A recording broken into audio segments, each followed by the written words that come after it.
We'll start though where it did sort of pick up, and that was Ian Machado Garry. Mm. He gets a dominant decision win over Neil Magny, 30-26 times 2, and then a 30-24. Yeah. Uh, You don't hear those this very often. the story of this fight was the leg kicks, obviously, and you could tell the way this was going to go as soon as he threw the first two, and Literally. both of them knocked Neil Magny off his feet. Ian Machado Garry does stay perfect. He moves on. He's continuing his what would you call it originally? Like his plan. It's that His 6-fight plan, yeah. yeah, so he continues that. I want you, Dominic, to sort of give your thoughts on the performance here, because I think you were pretty high on the idea that Ian Garry would get the finish here. He did not. Is there any Yeah. disappointment with that, or was the overall domination from start to finish enough to make up for that? Or should he have done more, maybe? I'm going to try to put a betting bias aside here, truthfully, because the 30-24, that paints a picture, I would imagine, for most people's brains that this was a dominant win for Ian, and it was. He looked great. He showed collectiveness, calmness in a big moment, featured spot, all the hype that he had been talking going into this, the kind of hatred that he brewed onto Neil Magny. I know there was like some press conference stuff. I don't know if things got taken out of context, but that's what Ian ran with. Ian Garry really did not like Neil He did not Magny like saying that. he was Yeah. gonna deliver. He's like, as a father, I've been accustomed to Yeah. delivering beatings, and I'm like, okay, I understand. Like, if you really take that comment at like face value, Yeah. it's not a really good thing to say. Right. But I just thought it was some dumb line that. Yeah, I feel like You it know, kind of just like I felt like it got a blow. I feel like Neil Magny did not expect No, it to not at turn all. into him not being allowed to answer questions at the press conference, him getting flipped off at the end of the Yeah. second round and at the end of the fight. Yeah. I mean, Jesus, poor guy. But anyways, Yeah, Ian took that and ran with it. But he generated a lot of hype around this fight for that reason. And I feel like I'm nitpicking here by saying, oh, he could have got a finish. I'm not trying to sound like some casual, oh, he's not good because he didn't finish. But holy shit balls. The amount of times he did not kick the leg when he could have to really end the fight, I felt like was really there. And he just didn't do it. So I don't really know why Ian chose to do some of that. He clinched a little bit more when I felt like he didn't need to. He was striking a little more when I felt like he didn't need to. And all he needed to do was kick the leg. Keith Peterson was fucking running all around that cage, ready to jump in if Neil fell one time. So, you know, that's my only nitpick, but that's just some like selfish thing. Maybe the betting bias is showing a little. It was a great performance. It was a flawless performance, really, from Ian. And I'm still ultra impressed with him. I think he has a very high ceiling, but I just want to see, like, I'll let you go here before we talk about what's next, but I just want to see someone really bring like something else out of him. That's what I need to see. yeah, this performance really did kind of blow me away. The way he did this, just like it was. This was very similar to what Santiago Ponzinibbio did to Neil Magny back when he was at his peak when they headlined a fight night together. Neil Magny just showing his durability. I mean, it doesn't seem like much at first when he's getting dropped by the first two leg kicks of the fight, but the fact that this guy was still hanging in there in round 3 shows On one leg. the veteran savvy of Neil Yeah. Magny. Like I said, he is a hard guy. He is the hardest guy in the UFC to look good against. Yeah. And Ian Yeah. Machado Garry looked phenomenal against him.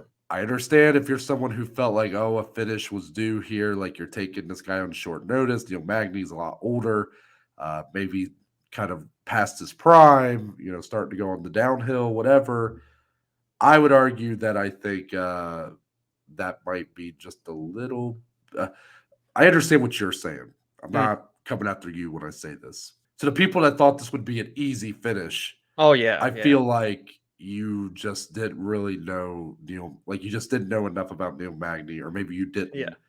If you did know enough about him, you just thought maybe he was worse off than he really was. Like They weren't familiar with his game, Noah. yeah, like really, you know, the Ian Garry submission, there was a lot of people who were sort of thinking Yeah, I saw maybe that. could come into play, and it obviously didn't. Like this fight was fought entirely on the Yeah. feet, pretty much. So maybe if this fight had ever got to the ground, it seems like that's where Neil Magny's most vulnerable at getting finished. But Here on the feet, man, he somehow kept it together enough to get to the judges' scorecards, and I'm thankful for that due to the Mm. bet that I had in place. But yeah, I come out of this going, okay, Ian Gary talked a big game, and I think Mm. he lived up to it for the most part. Yeah. As far as what's next for him, Dominic, and that's kind of what you want to get into. He called for a fight with Yeah. Stephen Wonderboy Thompson. Yeah. Now, we do know the original opponent for this bout was Jeff Neal, who was Mhm. another interesting fight. Dana White, post-fight press conference, says Stephen Thompson had turned down a fight with Ian Gary. Didn't quite, I felt like there was a little more clarity needed. They said he turned down a fight with him tonight. Like they And I had don't, caught him after? and I Like, see, this is what that's the clarity I'm looking for yeah. here. Did they call it? Were they already trying to set that up afterwards and he already turned it down? Yeah. Or are they saying he turned down the opportunity to step in on short Right. notice? Right. Dana White and Wonder Boy seem to not be on the same page these days, and I hate that Yeah. because Wonder Boy's been such a good soldier for them, and I hate the way Dana's kind of feels like he's turning against him a little bit. Mhm. I would love to see that fight, him and Wonder Boy. I Yeah. think that is a beautiful fight to put together. Yeah. But Dominic, I think they need to run back Jeff Neal. I really Yeah. do. I want to see it as Yeah. soon as that fight started to get like really interesting, not just in terms of the actual, like I thought the X's and O's were already Oh, like yeah. peak interest. Yeah, yeah. But then he wears the mugshot t-shirt, Mhm. and all of a sudden Jeff Neal, you awoken the beast in him. Yeah, he was pissed. I Yeah. was ready to see how that fight turned out 100%. And now Mhm. I find myself feeling a little blue balls after what we ended up getting Saturday, because unfortunately Neil Magny was not at this point in his career able to have that with Ian Gary. But Yeah, yeah. I think Jeff Neal is a tough fight for Ian Gary. I think that I is the think so. guy who brings it out of him. And I would argue Ian Gary versus Stephen Thompson to me feels very similar to Darren Till versus Stephen Thompson when they headlined a fight night with each other. And it was a overall tit for tat fight. Darren Till had a big moment late in the fight. But for the most part, like Darren Till got a decision win that a lot of people were sort of iffy on. Yeah, yeah. Obviously, that projected him into the title fight and all that. But I feel like I'd rather see Ian Gary go up against someone who could really crack him, who could really Yes. potentially finish him, and see Yes. how he works through that chaos potentially. Wonder Boy, I think, could outclass him on the feet for sure. He's that Sure. good, but just personal preference. But I do think the Wonder Boy Thompson fight's a great one. I think it's a good call out for Ian Gary. Yeah. Where do you sort of fall, Dominic? Where's your preference lie here? Oh, I want Jeff Neal. I'm with you. I want Okay. Jeff Neal. I thought it was interesting that Ian didn't want to revisit the story with Jeff Neal, to be quite honest. I thought that was a little strange. Maybe he didn't want to call a guy out because he's injured, so maybe that played a Yeah, I factor. mean, obviously You Ian know, Gary showed a lot of respect for his opponent, so I'm sure that yeah, you're right. I'm Scratch sure that. that I went don't to know his why head. he didn't call out Jeff Neal. So, Can I tell you, and I feel like I wonder if a part of him's like, I'm sure he's confident he would win that fight. yeah, But do you think there's a part of him that's like because he was telling people after Jeff Neal fell out, he's like, I won the fight with the t-shirt. He's like, I'm the first yeah, fighter to ever win with the t-shirt. yeah. And I wonder if a part of him's like, okay, like recognizes it's a tougher fight, at least in his I would mind, than imagine. going up against Stephen Thompson or Neil Yeah. Magny. And he's trying to just push it the direction that way instead of Mhm. revisiting what is probably a tougher fight. At least in my opinion, it's a tougher fight in terms of finishing capabilities Oh and yeah. things Oh like yeah. that. I absolutely agree. And I know Dana said he wants him to turn around for MSG. If he Yeah. can perform there again, he wants Dublin next year with Ian Gary as a headliner, putting kind of a, not quite the rocket that's strapped to Sean O'Malley now, but a little mini rocket attached to Ian Garry here. The guy's fought, I feel like almost all of his fights have been on pay-per-view cards, maybe even all of them. The Rockets Pay-per-view, being built. I think he was on the fight night. He was on that Charlotte fight night. 5 out of 6 fights he's been on a pay-per-view card. They are building the Rocket right now for Ian Garry. Exactly. And if he so wins, he debuted. He would be strapped to him and it shot off just like exactly. I mean, they've not been to Dublin since who? Conor McGregor. Right. So that should tell you something. Jeff Neal, Ian Garry, Madison Square Garden in November. Book it. Book it, book it, book it. I don't know how extreme Jeff Neal's injury is, if he can turn around in 3 months, but if he can, book it. What do you think about, now that this is becoming a factor again, it might be worth revisiting, is there any, are you starting to feel any certain way about Stephen Thompson being this selective with his opponents? Again, I'm not sure what the circumstances were for him turning down this fight. Yeah. But, he's been much more open than a lot of guys. And I'm sure this is a common thing in the top 15 that we don't hear about a lot. But he's been pretty open about, like, not wanting fights with, like, Shavkat Rakhmonov and some of these fights. He doesn't want to fight guys that are going to take him down and stuff. He is a ranked fighter at the end of the day. He is potentially holding a spot from someone who is looking to advance by any means necessary. Is there, for you, before I guess I just brought this up, had you been sort of feeling any sort of certain way, like maybe, okay, like you can be that selective, but maybe we need to take him out of the rankings? Like, where are you kind of feeling about Wonderboy right now?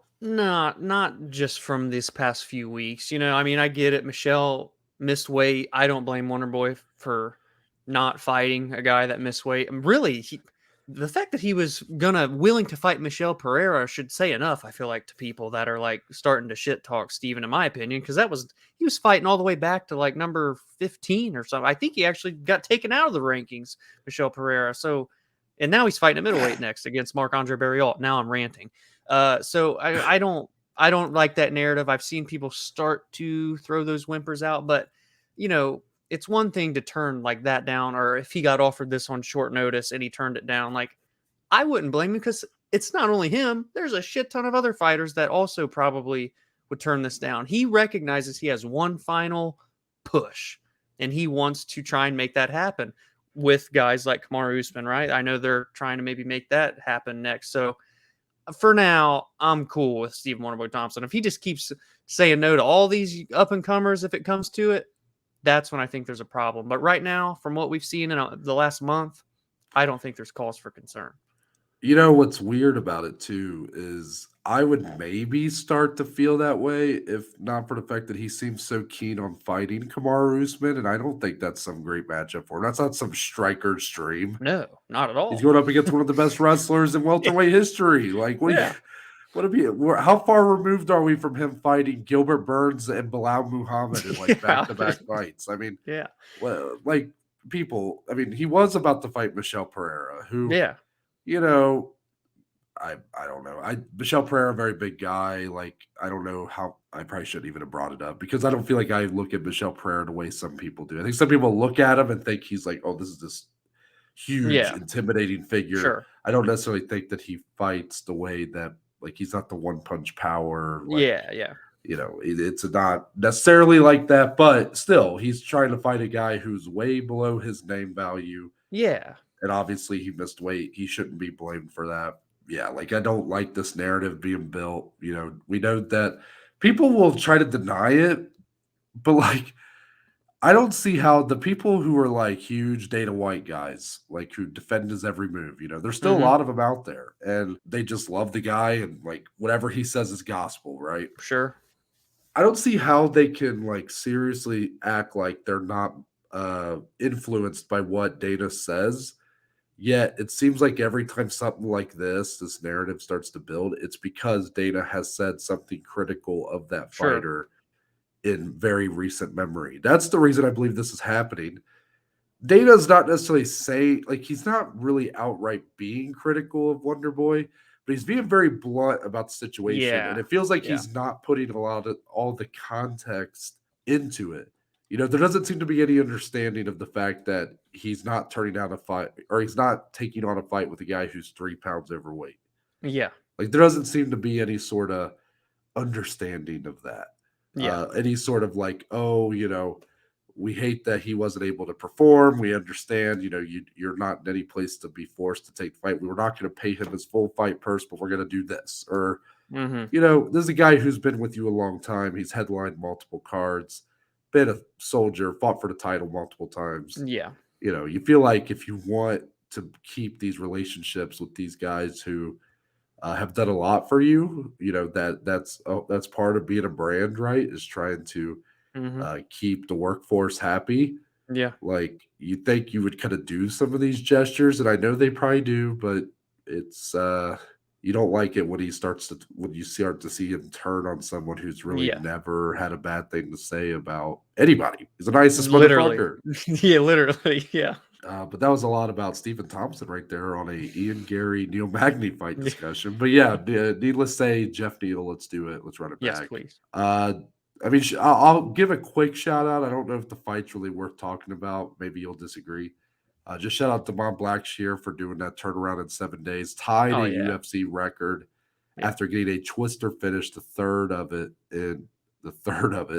twister in UFC history last weekend. He came in here, took on a very tough fight with a legit prospect of Mario Mhm. Bautista, and came pretty close. I mean, it was a pretty tight fight there for a while. Yes. Just wanted to give a shout out to him. But now, Marlon Vera, Pedro Munhoz. Mm. Let me just say, before I get into the scoring of this fight, I actually really liked this fight. I was surprised people really didn't like this. Am I Yeah, crazy, I Dom? enjoyed it. I thought it was great. I thought it was awesome. Thought it was very high level. Yes, it went about as I expected. Literally. Literally, neither guy got dropped, and I think that's why some people are calling it like boring. There wasn't. Both guys are so durable that like neither were really ever in trouble here.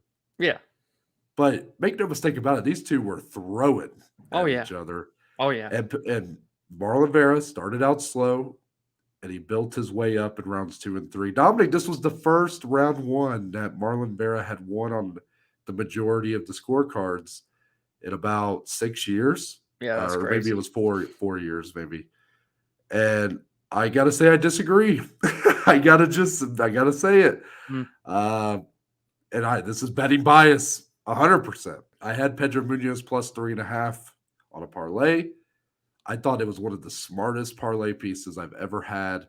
I Mm. thought this was a gimme. It was only like a minus 180 for it or something like that. That's even great value by itself. Yeah. Yeah, I'm like, dude, this is like I've thought about betting it by itself, even at that Mhm. price. And then when the fight was over, I went, oh, dude, I bagged that easy. I'm like, this is going to be probably a split decision. At worst, you're getting 29-28s for Vera. Mhm. We're out of here. And when I started hearing the 30-27s get read off, I I was knew shocked. that something was not right here. Unfortunately, that's the way it goes sometimes. I've really not had any luck with spread bets, especially when they've actually gone to the scorecards. Like Yeah. I've had success with them and kind of lowering some of the prices to get, because the finish you can still Mhm. win. But the actual scorecards, man, not going in my favor. Probably a bit of a dumb move to be taking bets on stuff that requires the judges to score a fight properly. I did see like 1 or 2 people that kind of said you guys are missing like all the defense of Marlon Vera. He's able Mhm. to parry most of these shots. The commentary team is really like gaslighting Pedro Munhoz like actual abilities here, and he's not really Mhm. landing. But pretty much everybody was in agreement that this was a 29-28 more than Yeah. likely scorecard for Marlon Vera. And Yeah. Dominic, I think there's a greater argument for 29-28 Munoz than Yeah. 30-27 Vera. Yes. I thought I scored it 29-28 Vera. I thought that was a pretty clear 29-28 either way. Just didn't work out. But Mhm. overall, if you're Marlon Vera, like you get the win, Sean O'Malley wins, you still are likely in the driver's seat to get that title fight. But for a guy who was looking to get that bad taste out of the mouth of a lot of his fans, like he was kind of building that momentum. The fan base that people really liked the way this dude acts. Mhm. he's got such a character about him. He looks the part. He's got the tattoos, Yeah. but he talks the part. You feel something very genuine in the way he's Mm-hmm. so cold about the way he Yeah. talks. Yeah. Do you think when Marlon Vera looks back on this fight, is he at all disappointed that he did not do more to get rid of any of the naysayers that arose after the Corey Sandhagen fight? Like, even though he likely may still get what he's looking for here, is there anything that's like, man, I wish I could have done more to make this not even close? Because Pedro Munhoz is very good, hard guy to look to dominate, Oh yeah. but he's a back half of the top 10 guy. If you're really trying to show that you're a level above, you feel like you might want to do a little bit more. Do you kind of agree with that? Yeah. If Marlon fought every round like he did the third round of this fight, holy shit. Because Yeah, he looked really. incredible in the third round. His jab and just the pop in his shots. They may not look like they're like coming from fucking the rafters, but man, he hits hard. So I mean, if maybe that's the only thing. If he could somehow make that third round Marlon happen on a more consistent, like round 1, round 2, round 3, that is like the only thing. But still, here, like, great performance, defensively sound for the most part. Pedro, just, you kind of knew coming in it was output for Pedro, and then the damaging power shots for Marlon, and the fight really played out how we would have expected it to. So maybe that's the only thing, because round 3 Marlon Vera is a dangerous Marlon Vera. But for him, like, in his mindset, he don't give a shit. He just wants to win. He wants to fight Sean O'Malley. He wants to fight for a title. That's who Cheeto is. Yeah, well said. Where do you want to go next on this card, Dom? I feel like we gotta talk Weidman Tavares just a little bit here, because for one, didn't end in heartbreak. Was that probably because that was our discussion going in? What were we Yeah, it's thinking pretty. here? I thought it was pretty heartbreaking. You think still heartbreak? It was Like, close, wasn't it? well, I Hubbard mean, goes in on one leg, then leaves with no legs yeah, that's afterward. what I'm saying. They said he likely tore a ligament in his I knee on did the see good that. leg, Yeah, and heartbreak it is. he didn't win a single round. Like, I mean, Yeah. he got to at least we didn't see him get knocked out in like a minute, but maybe that would have been better than having his leg be literally be amputated, whatever, for 3 rounds surgically by Brad Tavares. I don't know. Did Chris Weidman show you enough to maybe get one more in, or it's okay? Yeah, no, he's done. And I know It's Dana over. was like pleading afterward, I saw Yeah, as it's well. So. again, like I did. We do this so much with these guys, and then we try to be respectful and say, "Hey, but if like Own terms kind where of we thing. don't like to be the guys that tell people when it's time to retire. Like, it's their Right. lives, it's their Yeah. careers, they can decide." Me personally, as a fan, I don't need to see anything else from Chris Weidman. He proved Yeah. something by doing this, by stepping in there. Really? Yeah. It's heartbreaking the way it ended, but at the same time, Dominic, it's super inspirational the way he fought through the adversity Oh and yeah. pushed through to a decision and actually just showed up and fought He was, again. pointing at the ground, like kind of talking at Brad. Yeah, like I yeah. kind of there is glimmers of like something positive to take away Yeah. here for Yeah. the long story here, but I, as a fan, do not need to see anything else from Chris Weidman. If he I wants to second keep that. fighting at this point, like I know he felt disrespected by the prelim spot, Mm-hmm. and I remember one time Brendan Schaub, like when he was on Rogan's podcast and he was still fighting actively, and Rogan felt like he should retire. Mm-hmm. Rogan like asked him point blank, like, "How do you think you'd do in a wrestling match with Cain Velasquez?" And he said, "I think he goes, I think they'd be surprised." Mm-hmm. And Joe goes, "Really?" He goes, "I think you'd be surprised." Yeah, I just saw that That's recently. that is sort of how I feel like with Chris Weidman. I feel like his ego will tell him, if you said, "How do you think you do against Adesanya?" straight up, Yeah, or Pereira, sure. he goes, "I think you'd be surprised." I go, "No, I think you'd be surprised." So I Yeah. think Chris Yeah. Weidman needs someone in his life to be real with him. Maybe he does have that. We're likely looking at another year off for him if that's Yeah, true about the ligament in Yeah. the legs. So I don't foresee us seeing him again. Yeah. but it's very unfortunate that this is the way it kind of ends. He didn't even get a chance to really speak to the crowd after. Yeah, they They had ran went over over. on They ran time. over a prelim, so even Brad didn't get a chance to Yeah. talk. Just after what we saw with Robbie, part of what made the Robbie Lawler retirement so great is that we never see that in MMA. Yeah. But then now that we're back to kind of seeing something that was potentially like Damn it. that, it's like, Yeah. man, the guy really didn't get much here, Yeah. and it's Yeah. unfortunate. What do you Anything got? to add? Anything to add to that? Oh, no. That was well said. No, so you just wanted me to be the asshole. I see how it is. I said I second what you said. As far as what's next here, I mean, I'm pleasantly surprised the way the Ultimate Fighter finale fights went. You know, Both, yeah. the season was a disaster in a lot of ways, if you ask Mm, me. mm. And I mean, shout out Team McGregor, man. They started out down and then they ended Yeah. up winning the whole season. Yeah. True. Brad Fucking Katona. dude, that fight, that was incredible stuff. That's so badass that they get the fight of the night. That's what was so cool about it, man. Like And Cody tit Gibson's for gonna get tat. another shot. Dana Yes, said and he's gonna as he give. should.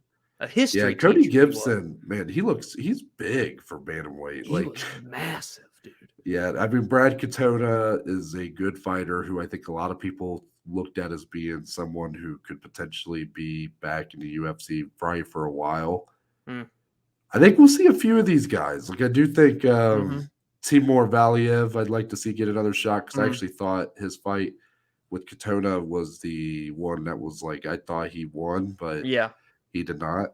And then Connor was calling for Lee Hammond to be signed and have a rematch with Kurt Holobaugh, who won Mm. the next one.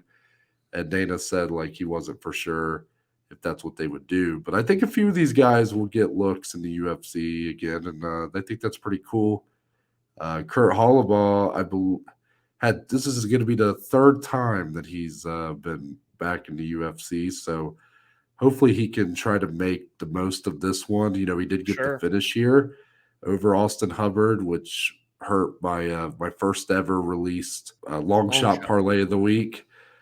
This leg, and then obviously the Munhoz plus 3.5 were the failed legs of that bet. So unfortunate it is, but yeah, I was pleasantly surprised. Hey, you saw Coach Chandler in the crowd too, cheering on the boys.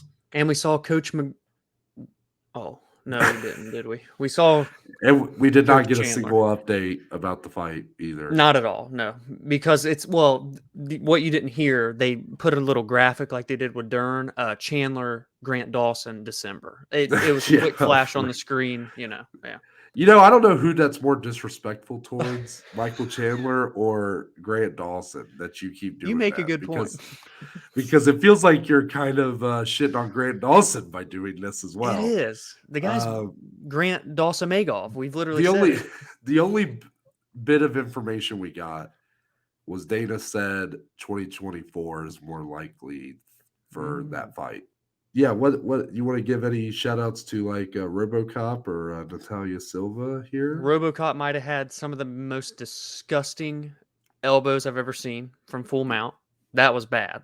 Brutal. And Natalia Silva, welcome to the women's flyweight top 15. Yep. She looked great. She looked damn I'm great. excited to see what she does. Yeah.